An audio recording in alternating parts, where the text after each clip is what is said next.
Bonjour, bonjour.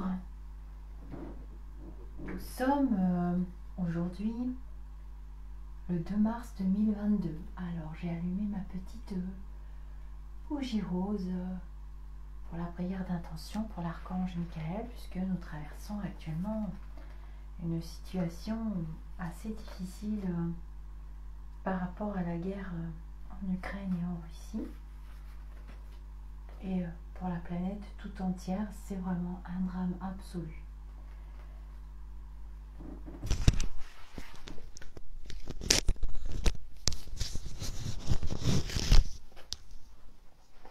Nous voici réunis pour les pensées positives quotidiennes. Tomram Mikhaël Ivanov. Je vais vous dispenser, maintenant je pense que vous connaissez, à part pour les personnes qui arrivent sur la chaîne.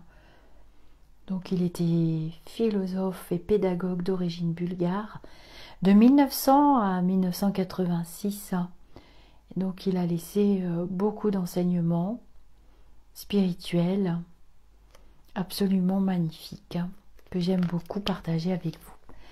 Donc je vais vous lire quelques dates et peut-être que ça correspondra par synchronicité à la période que nous traversons.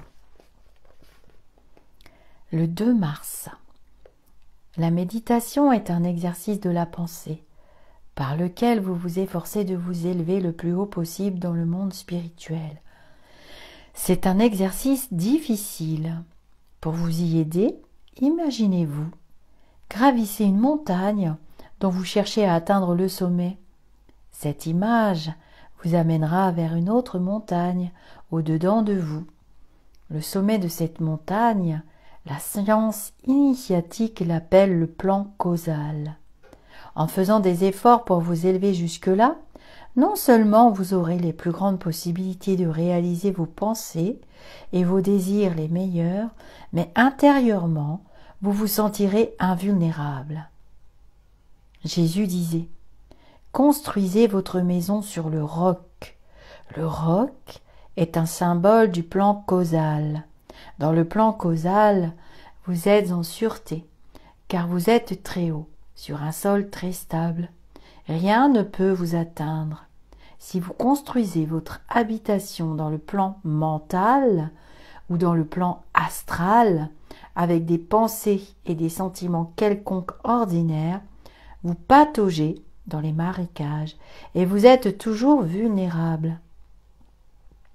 Vous devez vous installer sur les hauteurs du plan causal et c'est la méditation qui vous projette jusque-là. Ah, j'aime bien cette page du 2 mars. Bien entendu, je lirai vos commentaires.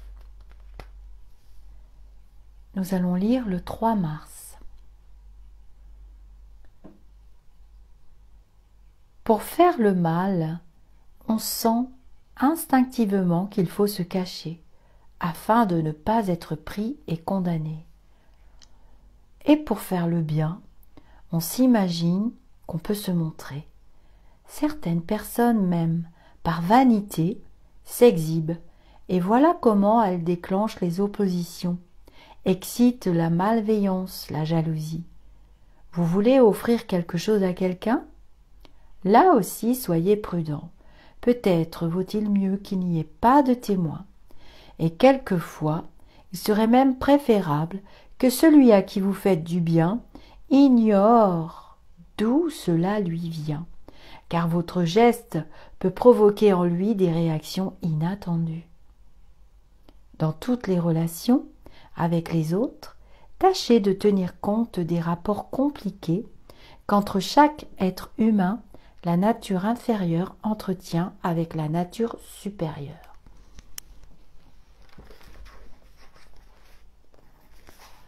Alors ça, c'est tout à fait vrai. Et ça m'amène à la discussion que j'ai eue avec une personne que j'aime bien sur la gratuité. Très intéressant. Alors, nous allons lire le 4 mars. Pourquoi attendez-vous de votre maître qu'il vous tire de toutes les difficultés? C'est vous qui devez faire des efforts, apprendre, vous exercer, parce que ce sont ces efforts qui vous serviront pour l'éternité. Si vous attendez que quelqu'un vienne toujours à votre secours, qu'il vous délivre des souffrances, des maladies, des misères, c'est possible. Il existe sur la terre des êtres qui en sont capables. Mais un sage ne fera jamais cela, parce qu'il sait qu'il ne vous aidera pas, bien au contraire. Un maître spirituel vous donnera tout ce dont vous avez besoin comme connaissance, comme méthode, mais il attendra que ce soit vous qui les appliquiez, afin de grandir, de vous renforcer. Et c'est cela, la vraie, la véritable évolution. Alors oui, c'est tout à fait vrai. Et je pense toujours que le plus beau cadeau qu'on puisse faire à quelqu'un, c'est de le rendre indépendant, de lui montrer le chemin, de lui montrer les outils, comment les utiliser, ce qu'il pourra en faire, ce qu'il peut faire, ce dont il est capable de faire, mais de le rendre indépendant. C'est l'amour inconditionnel.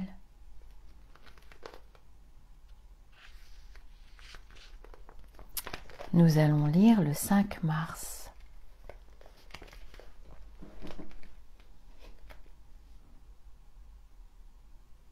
Toute manifestation, événement, acte, sentiment, désir, pensée ne peut exister isolément, sans lien avec un autre phénomène.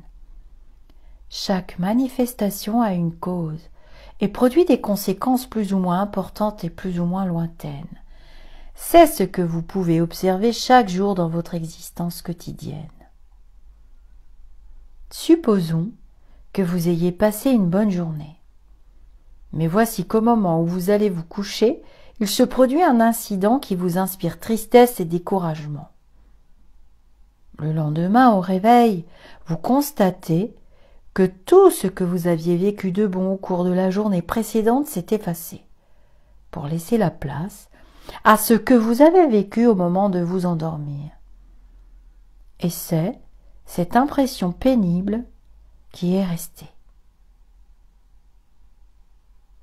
Vous direz, mais comment se fait-il que ce moment désagréable ait été capable d'effacer toute une journée passée dans l'harmonie et la paix?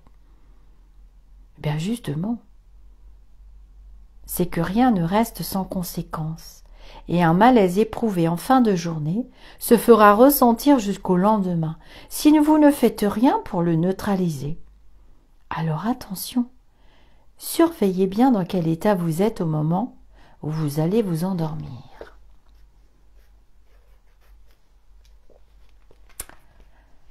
Ah d'accord, c'est intéressant aussi. Nous allons lire le 6 mars. Combien de fois il vous arrive d'éprouver des sensations qui n'ont aucun rapport avec la réalité objective du moment? À n'importe quelle heure de la journée et au milieu des pires difficultés, vous pouvez vivre intérieurement l'apparition de l'aube, parce que votre conscience passe dans une région où, effectivement, le soleil est en train de se lever et vous recevez ses rayons. Mais l'inverse se produit aussi, bien sûr. Plus vous saurez vous observer, mieux vous comprendrez les différents phénomènes et événements de votre vie psychique qui ont leur correspondance avec ceux qui se produisent dans la nature. Les aurores et les crépuscules, le ciel bleu et les orages, la chaleur et le froid, les clartés et les brouillards. Il est tellement important d'apprendre aussi cette météorologie-là, même si vous n'en êtes pas conscient, vous vivez intérieurement dans un monde fait de substances et de matériaux impondérables, impalpables, mais bien réels. Le jour où vous sentirez la réalité de ce monde invisible, vous vous découvrirez dans une dimension nouvelle.